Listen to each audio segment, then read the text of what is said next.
Привет, это «Испытание правдой». Здесь я отвечаю на ваши вопросы, испытывая вас на прочность. Если градус правды повысится, у меня всегда есть стоп-слово. Ради бога, флюги Гехаймен. Уверены? Да, прошу вас. Ваше право. Внести флюги Гехаймен. Итак, поехали. Есть ли моногамные мужчины? Занесены в Красную книгу, и им по 100 лет. Но это не точно. Я думаю, что существует, наверное, так же, как и моногамные женщины. Тут ведь вопрос в каком-то стремлении и в разных периодах жизни. То человек стремится к моногамности, то нет. Но мне кажется, что ученые ответили уже на этот вопрос. И он отрицательный. Род человеческий не моногамен. Просто он способен в себе что-то там подавлять. Так сказать, наступить песне на горло. Метафорически отвечу я. Да, мужчины могут быть сдержанными и моногамными. Достигаешь целей,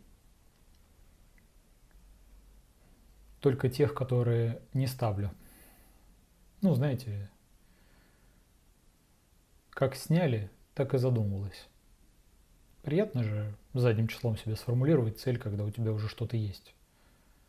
В этом плане, мне кажется, люди, у которых что-то есть, они вот свою удачу чаще всего описывают непосильными трудами в направлении цели. То есть врут нам. Ну, потому что очень редко случается так, когда человек поставил цель и знает, а главное может повторить тот путь, которым он ее достиг. Если, конечно, это не какая-то простая цель, на которую он повлиять не может. Вроде той, что хочу, чтобы после вторника была среда. Среда, смотрите-ка, я добился всего. Нет, сейчас не об этом. Так что, мне кажется, достижение целей, с вопросиками. Ставить цели можно, достигать нужно. Вот хотелось бы вот этот вот проверенный путь. Как получить главную роль? Хороший пример цели. Когда-то мой знакомый говорил, что для этого нужно спать с режиссерами. Знаете, он ошибся. Это надо делать с продюсерами. А вообще, хотелось бы сказать, что надо быть талантливым, но талантливых людей много, а удачливых нет. Надо просто правильно коммуницировать с людьми. Или завести человека, который будет правильно коммуницировать с людьми. Вроде как они называются агенты. В принципе, агентская деятельность – это не про пиявочку, денежки сосущую, а как раз про то, что навык коммуникации у агента должен быть развит гораздо лучше, чем у его заказчика, иногда называемого принципалом. Как распознать пирамиду? Вопрос из геометрии или из географии? На глаз и там, и там. А если вы про финансовую, это вообще не сложно. По сверхпривлекательным условиям, которые вам предлагают. Если вы впервые слышите какое-либо предложение, и оно вам чрезвычайно нравится, усомнитесь, отдохните, не принимайте быстрых решений. Можно оказаться на вершине пирамиды, но это бывает очень больно. Курица или рыба? Вопрос от стюардессы, мой любимый. Знаете, я долгое время во всех незнакомых мне местах, будь то кафе, рестораны или самолеты, заказывал курицу. У меня было устойчивое убеждение, что курицу очень трудно испортить при ее приготовлении. С другой стороны, я в суши ем вообще сырую рыбу. Короче, я в сомнениях. А ваша версия? Курица или рыба? Ты бы смог обмануть детектор лжи? Только на деньги. Да я никогда не ставил себе такую цель. Но думаю, что если есть какая-то система, и нужно ее взломать, то, глядя на окружающий мир, трудно усомниться в человеческих возможностях. Короче, если знать алгоритмы и правила, всегда можно найти уязвимые места. Иначе прогресс просто остановился бы, и системы стали неуязвимыми, а мы живы надеждой. Чего тебе не хватает дома? Тихих соседей?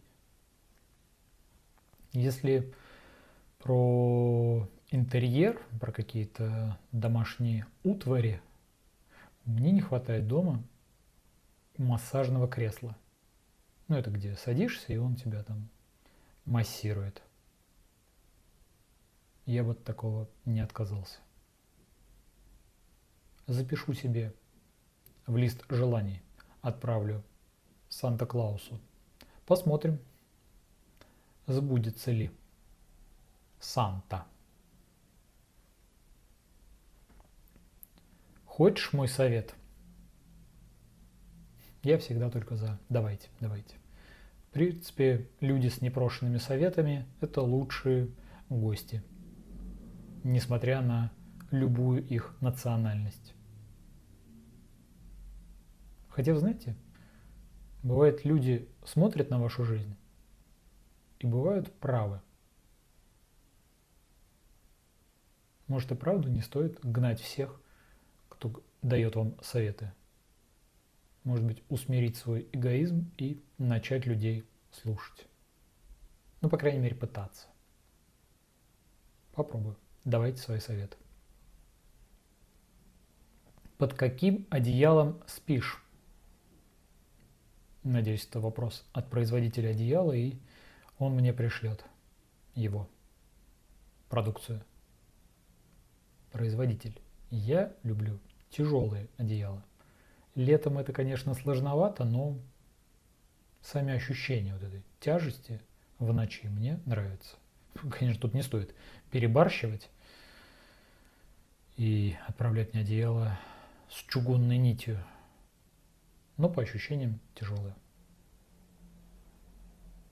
Не простыночки вот эти вот ваши. Можно вопрос про политику? Конечно, можно. Трудно получить честный ответ на такой вопрос. Думаю, вопрос задает человек, интересующийся итогами выборов в Камбодже. Ну, потому что это самая главная тема. Но знаете, я рад, что люди, если и не отвечают